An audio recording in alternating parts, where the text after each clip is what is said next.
Hello students, हमारे YouTube channel Bisht academy में आपका स्वागत है। और आज हम यूकेएसएससी के स्टूडेंट्स के लिए हिंदी के एक टॉपिक उपसर्ग पर डिस्कस करने वाले हैं। तो उपसर्ग का हमारा पहला टॉपिक है कि उपसर्ग होते क्या है। ठीक है, वह शब्दांश जो किसी शब्द के प्रारंभ में जोड़कर उस शब्द के अर्थ में विशेषता को उत्पन्न करते हैं, ऐसे शब्दों को हम क्या कहते हैं, उपसर्ग कहते हैं। ठीक है, तो फ्रेंड्स सबसे पहले क्या है कि वह शब्दांश से, ठीक है, वह शब्द का अंश जो किसी शब्द के प्रारंभ में जुड़कर उस शब्द के अर्थ में की विशेषता को उत्पन्न करते हैं। ठीक है, उस शब्द के अर्थ में विशेषता को उत्पन्न करते हैं, ऐसे शब्दों को हम क्या कहते हैं, उपसर्ग क्या कहते हैं।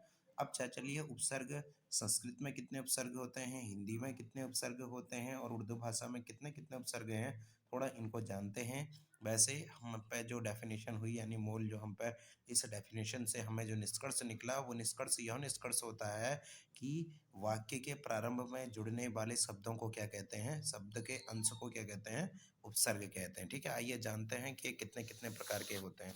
तो हमने सबसे पहले देखा कि अ, उपसर्ग के बारे में बता रखा है, और इसमें संस्कृत की जब बात आई, ठीक है, संस्कृत आई तो संस्कृत भाषा लिखी। सबसे पहले लिखी है संस्कृत। संस्कृत में उपसर्ग कौन से हैं, प्र है, परा है, अप है, सम है, अनु है, अव है, अलम है, अवीर है, आ है, निश है, निर है, दुस है, दुर है, वि, आंग, नी, अधि, अपि, आति, सु, उत, अभि, प्रति, परि, उप, इति, तिरस, पुरा, प्राक, प्रादुर। तो ये सारे ही शब्द क्या हैं, संस्कृत के उपसर्ग हैं। ठीक है, अब हम हिंदी के उपसर्गों को जानते हैं। हिंदी के उपसर्गों की संख्या जो होती है वो कितनी होती है, 13 होती है। ये यूकेएसएससी के द्वारा कई बार क्वेश्चन पूछा गया है कि हिंदी में उपसर्ग की संख्या कितनी होती है, तो 13 हुई। कौन कौन से होते हैं 13, अ, अध, अनु, उन, औ, कु, क, दु, ठीक है, नी, बिन, भर, सौ, सु। तो ये सब क्या होता है, हिंदी के उपसर्ग होते हैं। इनकी संख्या कितनी होती है, 13 होती है, 13 होती है। अब हम जानते हैं कि उर्दू के उपसर्ग कौन कौन होते हैं। उर्दू के उपसर्गों के बारे में हम जानेंगे। अल, एन, कम, ठीक है, अल, एन, कम, खुश, गैर, दर्द, ना, ठीक है, खुश, गैर, दरना, फिल, फी, बो, बद, बर, बाबिल, ठीक है, बिला, बेला, सर, हम, अर, ठीक है, हर।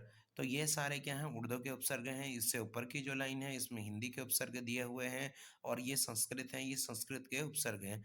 अब स्टूडेंट्स, हम दो तरीके से उपसर्गों की स्टडी कर सकते हैं। पहला प्रकार तो ये होता है कि हम इन शब्दों को रट लें। ठीक है, इन शब्दों को रट लें, और जहाँ जहाँ पर ये शब्द आए तो हम डायरेक्टली बता दें कि जहाँ जहाँ ये शब्दांश, ठीक है, शब्दों पर जुड़े हों, तो हम ये बता दें कि ये क्या है, इनका उपसर्ग हैं। नहीं तो हम क्या करते हैं कि शब्द जो आता है उनके अंशों को क्या कहते हैं, प्रारंभ में देखेंगे। तो शब्दों के अंशों में, ठीक है, शब्दों के प्रारंभ में जुड़ने वाले इन अक्षरों को क्या कहते हैं, उपसर्ग हम कहते हैं। तो आइए, कुछ एक टेबल दी हुई है, कुछ टेबल से हम जानते हैं कि किस प्रकार से कि हम बता सकते हैं कि ये शब्द में कौन सा उपसर्ग है। ठीक है, तो चलिए स्टार्ट करते हैं। तो सबसे पहले हमको दिया है अत्यंत। ठीक है, अत्यंत में जो उपसर्ग है वो कैसा है, अति है। उसके बाद अत्याचार, अत्याचार में अति उपसर्ग है। अधिकार, अधिकार में अधि उपसर्ग है। अध्यक्ष की बात करेंगे तो अधि उपसर्ग है। अध्यादेश की बात करेंगे तो अधि है। अध्ययन की बात करेंगे तो इसमें भी अधि है। अनुचर की बात करेंगे तो इसमें भी अनु है। अन्वय की बात करेंगे इसमें भी अनु है।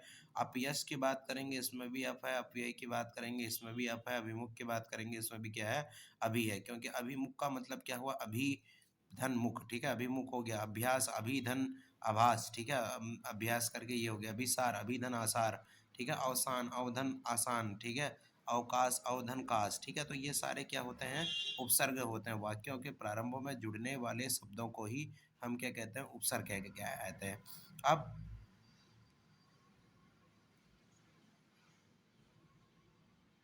उद्भव,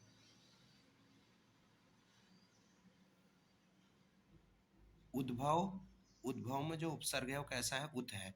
उपकार में उप है, ठीक है, उपधनाकार, उपकार। दुराचार, दुर्धनाचार, ठीक है, दुर्धनाचार हो गया। ठीक है, दुर्जन का दुर, ठीक है, दुष्कर का दुष्कर्म का दुष, नियुक्त का निर, निर्जीव का निर हो गया। निर्वाह का निर हो गया। निष्काम का निश हो गया। निष्कलंक का निश हो गया। निस्तेज का निश हो गया। निष्कपट का निश हो गया। थोड़े यहाँ के पढ़ लेते हैं। प्रसिद्ध का मैं आगे का शब्द क्या देखो, प्रसिद्ध एक शब्द है, ठीक है। प्रसिद्ध के आगे के शब्द में क्या है, प्र लगा हुआ है, क्या लगा हुआ है, प्र लगा हुआ है। तो ये प्रसिद्ध बना, प्र जहां पर भी लगा प्रसिद्ध बना। अब अगर हमसे ये पूछ दे यूकेएसएससी कि प्र कैसा उपसर्ग है, हिंदी का, संस्कृत का या उर्दू का या इनमें से कोई नहीं, तो प्र जो उपसर्ग होता है वो किसका होता है, संस्कृत का उपसर्ग होता है प्र।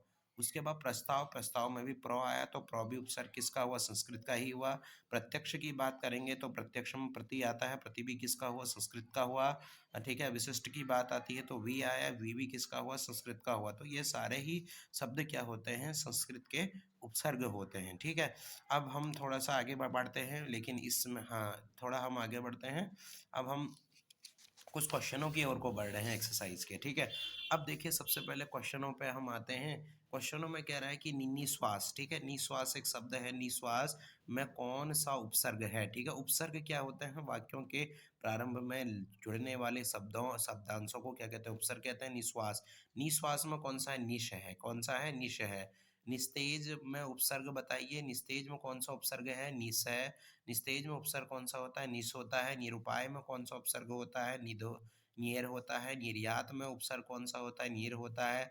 निखिल में उपसर्ग कौन सा उपसर्ग होता है, प्रयुक्त, कौन सा उपसर्ग प्रयुक्त हुआ है, तो कौन सा होता है, नी होता है। परिकीर्ण में एस उपसर्ग का प्रयोग हुआ है, तो कौन सा आ गया, परी आ गया। परिभाषा में कौन सा उपसर्ग है, तो क्या आ गया, परी आ गया। इसके बाद हम आगे बढ़ते हैं। परिग्रहण में कौन सा उपसर्ग है, तो कौन सा आ गया, परी आ गया। प्रकृति में कौन सा उपसर्ग बताइए, तो इनमें से कौन सा हो गया, प्र हो गया। प्रतिबिंब में उपसर्ग बताइए, तो कौन सा हो गया, प्रति हो गया। इसके बाद प्रत्यक्ष में कौन सा उपसर्ग होता है, तो कौन सा होता है, प्रति होता है, ठीक है, प्रति उपसर्ग। तो ये कुछ उपसर्गों के हम पे क्वेश्चन हैं। इन क्वेश्चनों की मदद से हमने जाना कि जो क्या होते हैं, उपसर्ग होते हैं, वो वाक्यों के प्रारंभ में क्या होते हैं, जुड़े हुए रहते हैं। वाक्यों के प्रारंभ में जुड़े होने वाले शब्दांशों को ही हम क्या कहते हैं, उपसर्ग कहते हैं करके, ठीक है। तो फ्रेंड्स अगर आपको वीडियो ये अच्छी लगती है तो लाइक करें, शेयर करें, सब्सक्राइब करें, ठीक है, ताकि हम आने वाली वीडियो आपसे जल्दी पहुंच जाए। Thank you.